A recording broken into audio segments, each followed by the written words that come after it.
You're about to hear something most men will never discover, not because it's hidden, but because it's forbidden. A truth women feel every single day, yet cannot say aloud without shattering the image they carefully build for the world. Listen closely. Every man thinks he understands what women fear. Loneliness. Betrayal. Being hurt. Those are the stories the world tells you, safe, convenient, marketable. But they are only shadows on the surface. Beneath them lies a far older fear, one carved into the feminine psyche long before cities, filters, or self-help gurus existed. A fear so primal that it shapes her choices, her desire, her rage, her silence, her beauty, her chaos, even the way she looks at you. It is not fear of losing you. It is not fear of being alone. It is not fear of heartbreak. It is the fear of disappearing. The fear of no longer being chosen. The fear of no longer being desired. The fear of becoming a background character in a world that once revolved around her presence. You think she wants love. But love is not her fuel. Being seen is. Being valued is. Being relevant is. Take that away, or even let her feel it slipping, and the woman in front of you transforms. The sweetness becomes sharp. The calm becomes storm. The affection becomes interrogation. The confidence becomes comparison. The smile becomes strategy. Because the feminine instinct is not built on romance. It's built on survival. And in a world where a woman's power peaks early and declines fast, she doesn't fear losing a man. She fears losing the ability to attract one. She fears the moment the world stops noticing. She fears the silence, the digital silence, the relational silence, the masculine silence. You're about to learn why that silence is the most terrifying sound she knows, and why understanding this single truth will forever change the way you read her emotions, her words, her reactions, and her love. If you're ready to see the feminine mind without filters, keep listening. Because once you understand what truly scares a woman, nothing she does will ever confuse you again. The fundamental error, the original sin of the modern man, is a failure of imagination. He stands before the feminine, this creature of devastating complexity, and assumes he is looking at a reflection of himself. He projects his own linear, logical, loyalty-based operating system onto a consciousness that runs on a completely different code. A code written not in the ink of reason, but in the blood of millennia of evolutionary imperatives. You, as a man, are forged in the crucible of challenge and conquest. Your value compounds over time. Your scars tell stories of victory. Your gray hairs can signify wisdom and power. You build, you strive, you achieve, and your worth in the world grows. You believe that love is a fortress built stone by stone with acts of loyalty, provision, and consistency. You think that if you are a good man, if you are present, faithful, and kind, the fortress will stand forever. This is the noble lie you have been taught. And it is the reason you are perpetually confused, wounded, and ultimately, defeated in your relationships. She is not playing the same game. She is not even on the same field. While you are building a fortress, she is monitoring the weather, the shifting tides, the atmospheric pressure of the social world.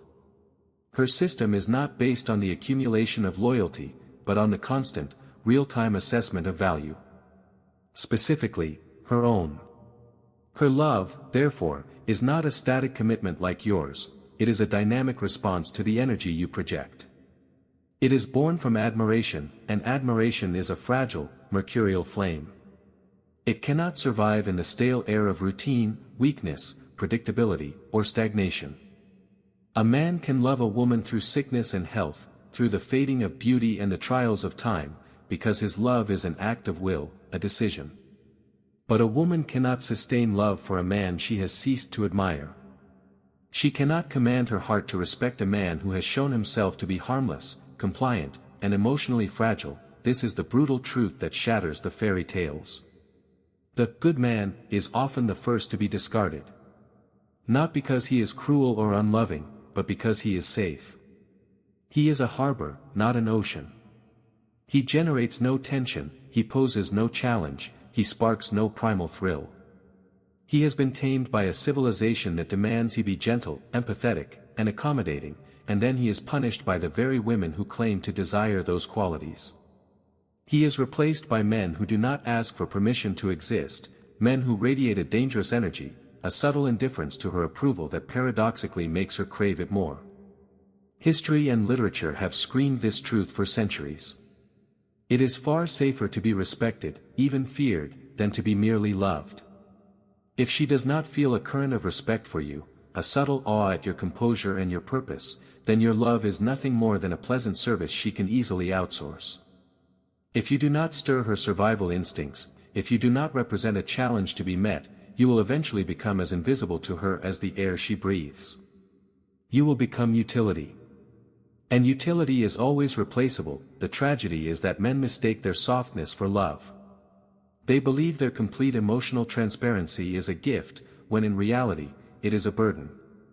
A woman is not looking for a mirror of her own emotional chaos. She is looking for a container. A pillar. A man who does not shatter when she unleashes her storms. And she will unleash them. Not from malice, but from a deep, unconscious instinct.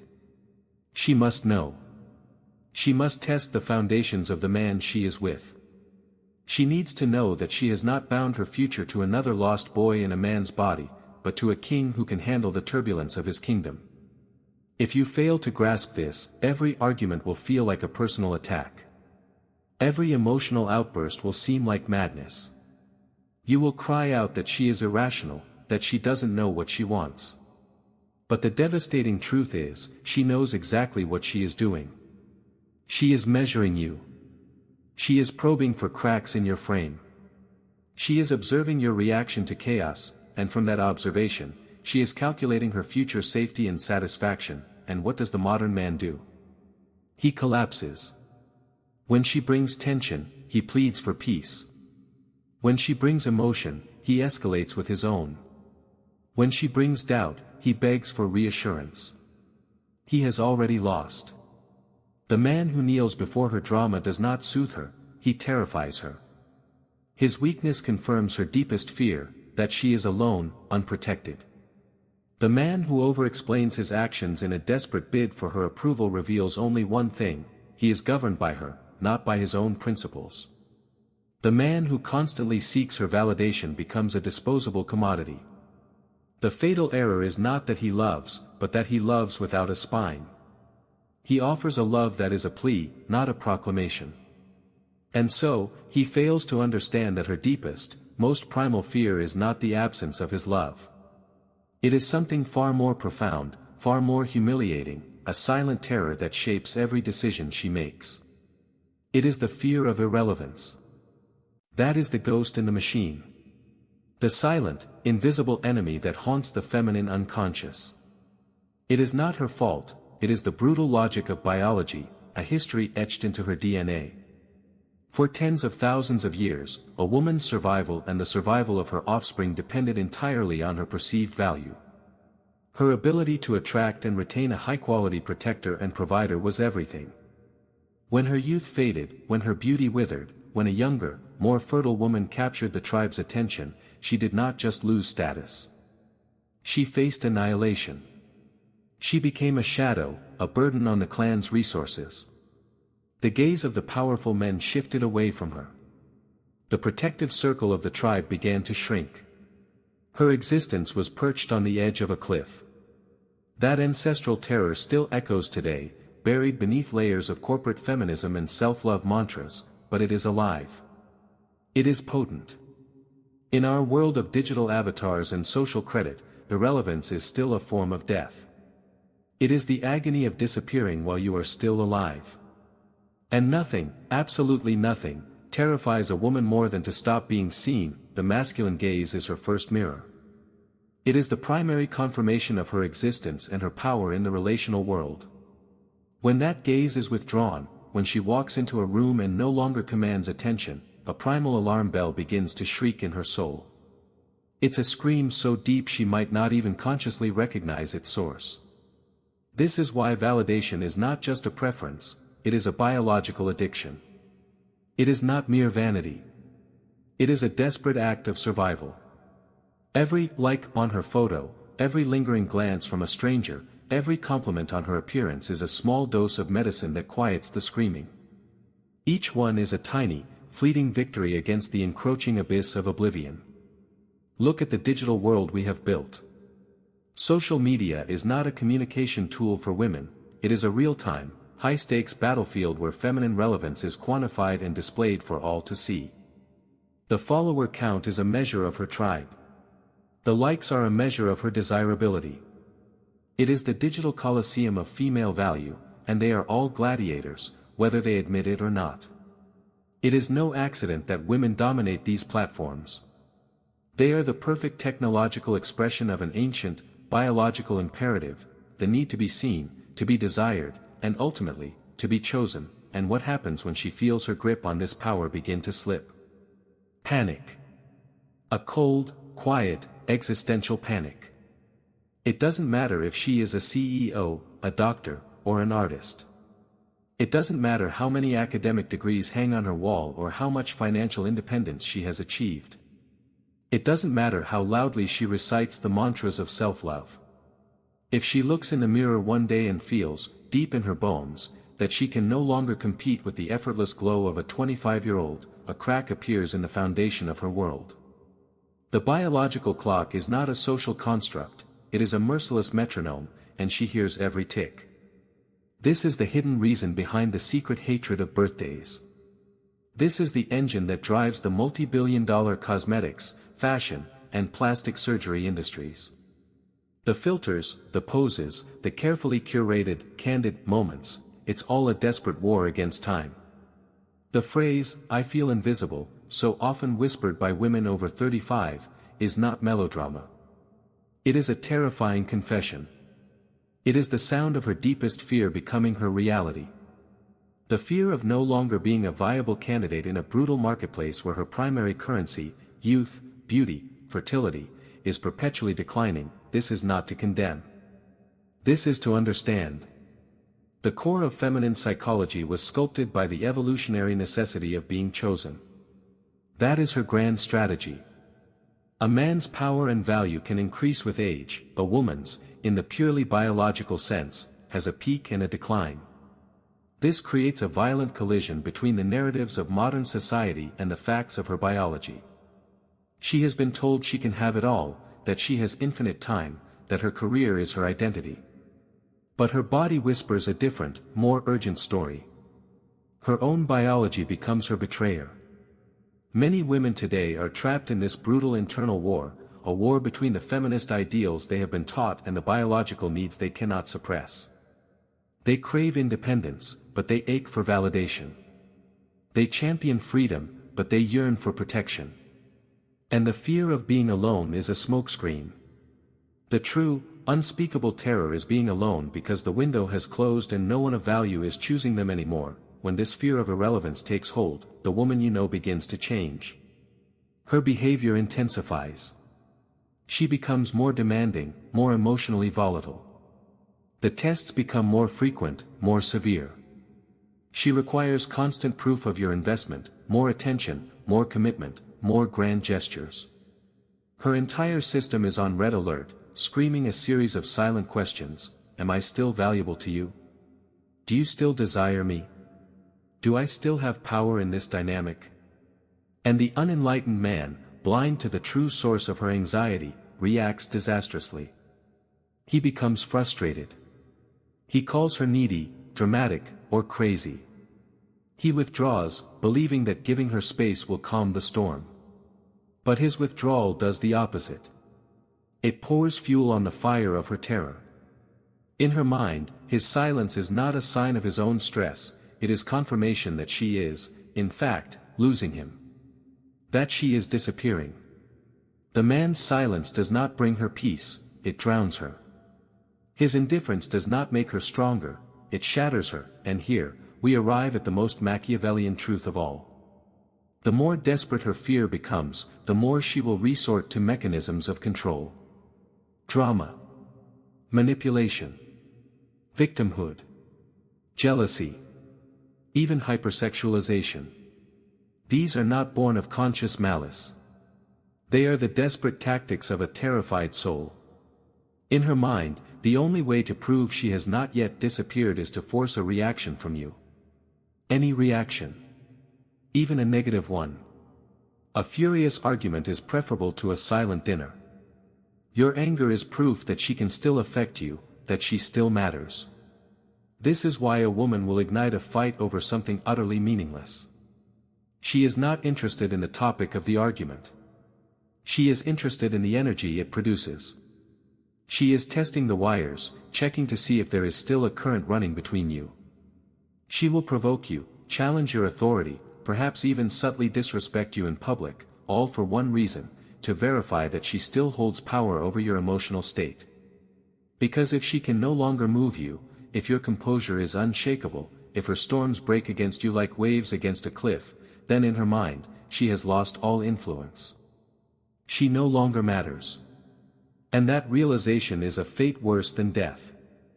This fear is a secret she keeps even from herself. Women do not discuss this in their book clubs or brunches. They feel it. They live it.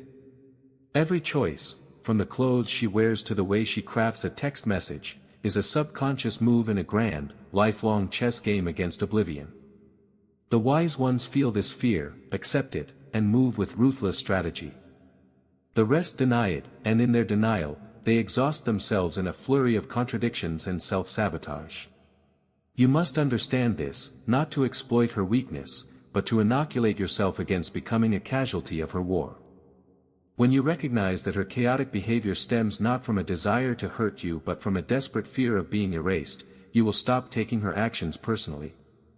And the moment you stop reacting emotionally, the moment you can observe her tests with a calm, detached understanding, you become the very thing she respects above all else, a man who understands the game but refuses to be a pawn in it. The fear of irrelevance is the engine driving 90% of her contradictory behaviors. It is the ghost that haunts her. It explains her obsession with her appearance, the constant anxiety in her relationships, the relentless, insatiable hunger for attention. Once you see this, you can never unsee it. It is like gaining X-ray vision into the feminine soul. You see that this is her Achilles heel, her deepest wound, her secret shame. And once you understand it, you can never be naive again. It also illuminates the phenomenon of the drastic personality shift so many women seem to undergo between the ages of 28 and 35. It is not a sudden transformation. It is the logical consequence of a shrinking timeline. Biology, that silent, merciless accountant, begins to make its calls. What she once casually postponed now becomes a matter of frantic urgency. Romance is audited and often replaced by cold calculation. Love becomes a strategy. Because deep down, though she would never utter these words, she knows her peak power in the sexual marketplace is fading, and the game is about to change forever. Notice how her social circles often transform during this period. The single, party-loving friends are quietly phased out. She begins to surround herself with married women, with mothers. Why? Because the social mirror of being the last single friend at the table reflects an unbearable truth: she was not chosen. That reflection is a public announcement of her declining value, and it is devastating. The world, too, knows her fear and exploits it with ruthless efficiency. The entire advertising industry is a monument to this fear. Cosmetic companies don't sell hope in a jar, they sell a temporary stay against the execution of time. Fashion brands sell not clothes, but costumes of relevance. They are all whispering the same promise: with our product, you can delay your disappearance. They sell the illusion of control over the one thing she cannot command. Because her greatest fear is not aging itself. It is the horror of aging out of the game without ever having been validated by a man she truly admired, without ever having been decisively chosen while she still held her power. When a woman senses this power fading, and all her efforts to reclaim it through beauty, charm, or social maneuvering fail, a darker manifestation of the fear emerges. She does not just feel invisible, she feels replaced. And for the feminine psyche, to be replaced is not just to lose your position, it is to have your entire identity erased. This can drive her to acts of social sabotage. She may criticize younger, more vibrant women, cloaking her envy in the language of morality or feminism. She might adopt extreme political ideologies as a form of rebellion against a biological reality she cannot accept. But beneath the anger, the resentment, and the rhetoric, there is only pain. The profound pain of having misunderstood the rules of the game until it was too late. The pain of having trusted a societal script that set her up for failure. And so, her lament disguises itself as defiance. When she declares, "I no longer believe in men," what she is often really saying is, "I can no longer effectively compete for the men I truly want." Understanding this is not an invitation to surrender to her tactics. It is a map that allows you to see the battlefield clearly and choose to hold your ground. Because if you cannot see this pattern, you will react like all the other men before you, with anger, frustration, and confusion. And the confused man, the reactive man, always loses. Now that the fear has a name, you must learn to recognize its symptoms in the wild. It does not announce itself with a banner. It hides in plain sight, disguised as everyday behaviors that seem merely emotional or irrational. They are not. They are distress signals from a sinking ship. The first is the insatiable need for validation.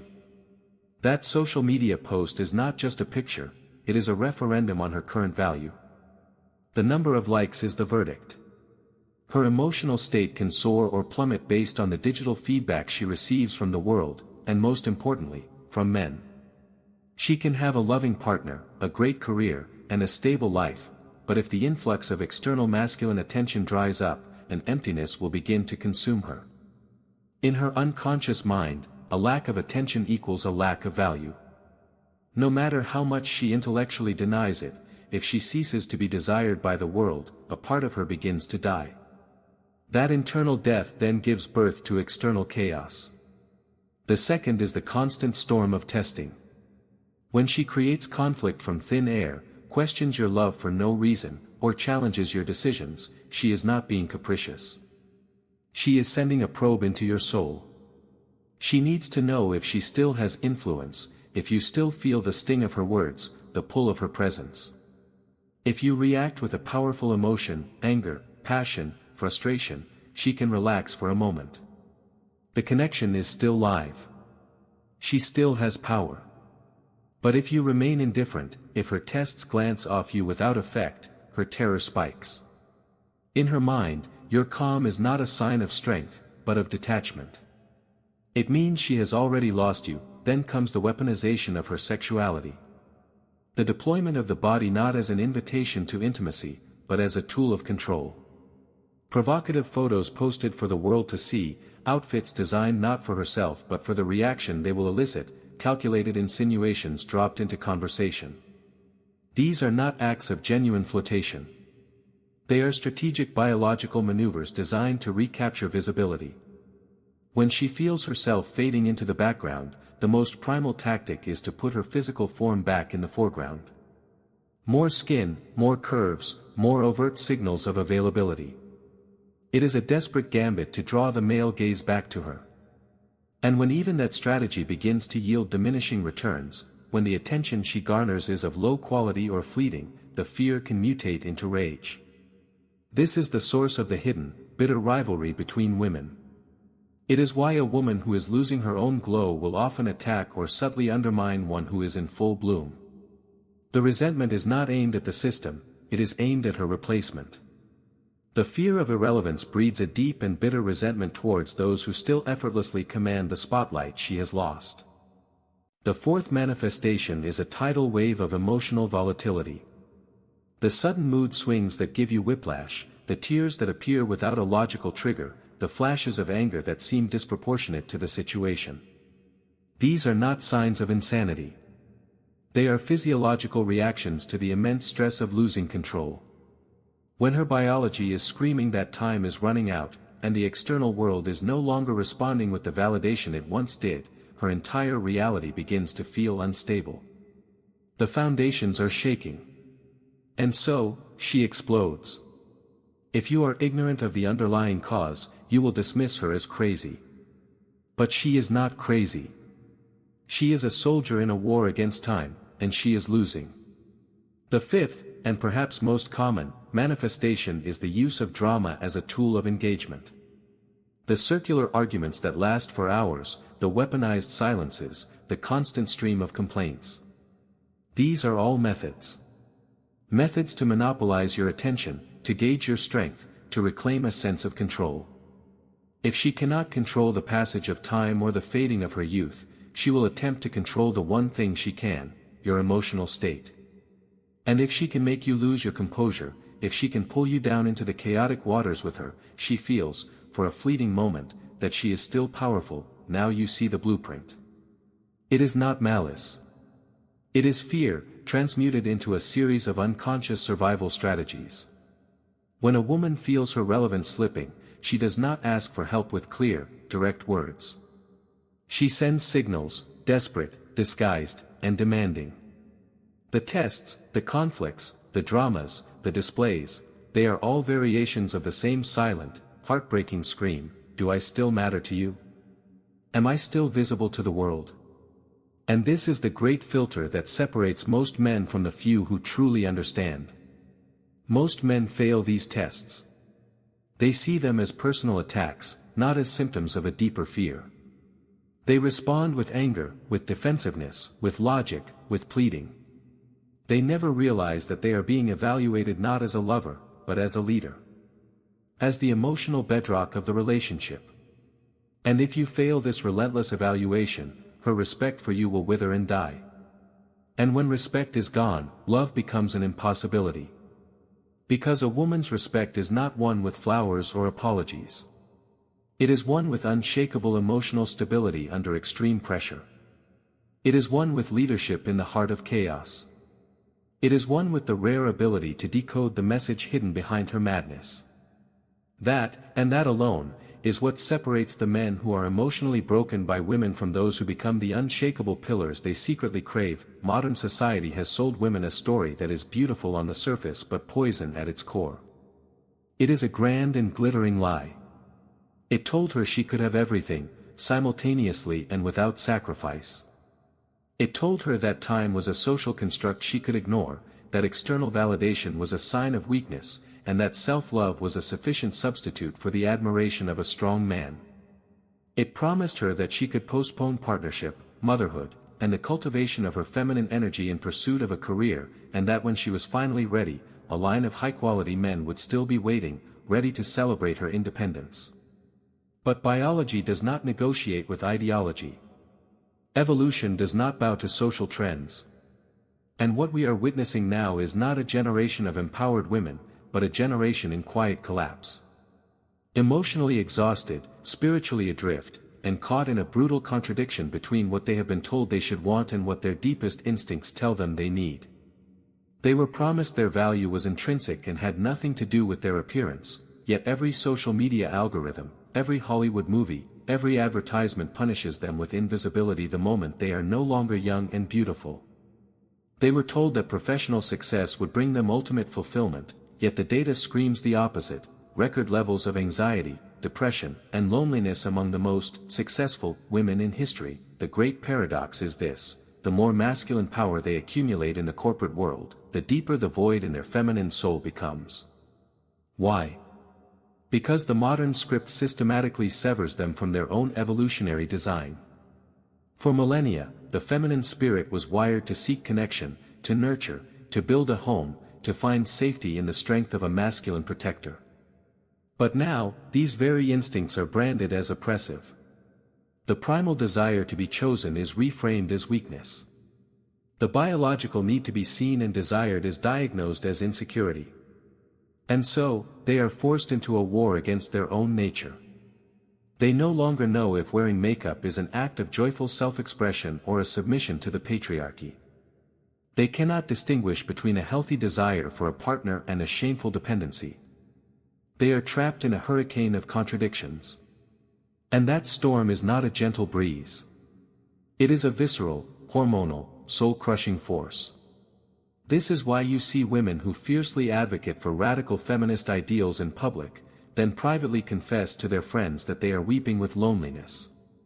This is why their social media is a schizophrenic collage of "I don't need a man" quotes, immediately followed by photos that are a desperate plea for male attention. The character they are forced to play is at war with the woman they truly are. When the chasm between the projected image and the authentic self grows too wide, the entire system fractures. The psyche collapses under the weight of the contradiction. What was once the simple, natural feminine path, to be desired, to choose the best man, to create a family, is now a full-blown identity crisis. They are fighting against a biological programming they did not choose, but which they cannot erase. The result of this internal war is visible everywhere. In the way they communicate with a mixture of aggression and fragility. In the way they form female friendships, which are often riddled with unspoken competition and envy. The desire for connection is real, but it must be masked. The need for admiration is profound, but it must be denied. Living this double life, this emotional lie, exacts a terrible price. And the modern man stands before this collapse, utterly bewildered. He tries to be more understanding, more empathetic, more supportive. But he is trying to apply a bandage to a wound that is spiritual. He cannot fix a conflict that is rooted in the fundamental dissonance between her biology and her ideology. When this internal conflict finds no resolution, it turns outward. It curdles into a generalized hostility. A resentment towards men, towards more feminine women, and ultimately, towards herself. The phrases, "all men are the same," and "I'd rather be alone," are not statements of genuine belief. They are shields. They are defense mechanisms wielded by a psyche that is protecting itself from a world that no longer makes sense. Modern feminism promised women freedom but delivered a cage of anxiety. It offered them independence but took away their innate sense of direction. It told them to stop seeking the validation of men but never gave them a viable replacement for the existential affirmation it provides. And now, many are lost. They do not know who they are, what they truly want, or why they are plagued by a feeling of profound discontent. And here is the secret that very few men will ever stumble upon. When a woman's internal world is collapsing, when she can no longer sustain the facade, she does not seek out the kind, gentle, patient man who has been her emotional caretaker. She seeks out the man who remained solid. The one who was not swayed by her chaos. The one whose frame was unbreakable. Because in the midst of her own identity crisis, his unwavering sense of self becomes a lighthouse. His certainty is the only solid ground in her earthquake. Her chaos craves his structure. Her insecurity craves his containment.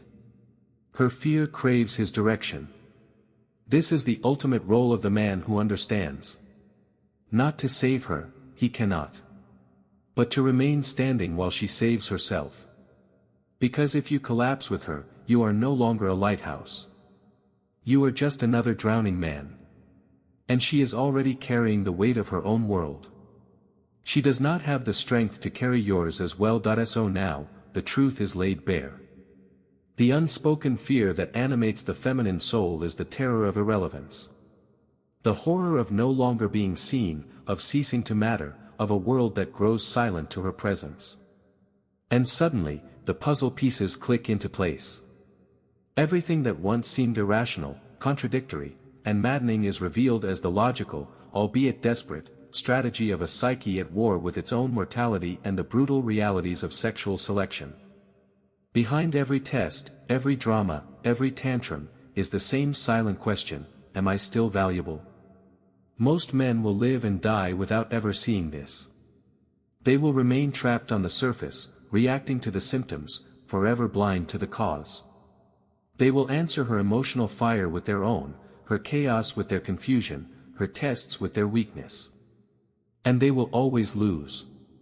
But you are no longer one of them. You cannot plead ignorance. You have seen the blueprint of her soul. And this knowledge gives you a power that few men will ever possess. The power to depersonalize her behavior. The power to meet her chaos not with more chaos, but with a profound and unshakable calm. The power to be the man who does not break. This is not a call to become cruel, manipulative, or hateful. It is a call to awaken. To shed the skin of naivete and see the world as it is, not as you wish it to be. The world will not change for you. Women will not stop testing you. Biology will not issue an apology.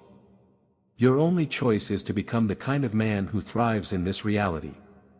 A man who needs no permission, who asks for no validation, who does not break under pressure. When you become this man, the entire dynamic shifts. You will no longer beg for her attention, because your attention will be focused on your mission. You will no longer suffer when you are misunderstood, because you will understand yourself. You are no longer seeking comfort from her, you are building an empire that offers it. You will forge a life that is so compelling, so filled with purpose, that it does not depend on her approval. It commands her respect. And that respect is born from one source and one source only, your absolute mastery over your own inner world. The decision is yours. You can continue to be a reactive, confused, and fragile participant in a game you don't understand. Or you can become a strategist. Grounded. Awake. Because the man who truly understands the deepest feminine fear stops being afraid himself. And a man without fear becomes a force of nature. He becomes inevitable. If this knowledge has opened your eyes to a truth you have always felt but could never articulate, then your journey has just begun. Share this transmission. Leave your insights in the comments below. And subscribe, because we are not here to discuss the comfortable lies the world feeds you. We are here to dissect the truths that hurt, the truths that transform, the truths that set you free. I will see you in the next chapter. Stay firm.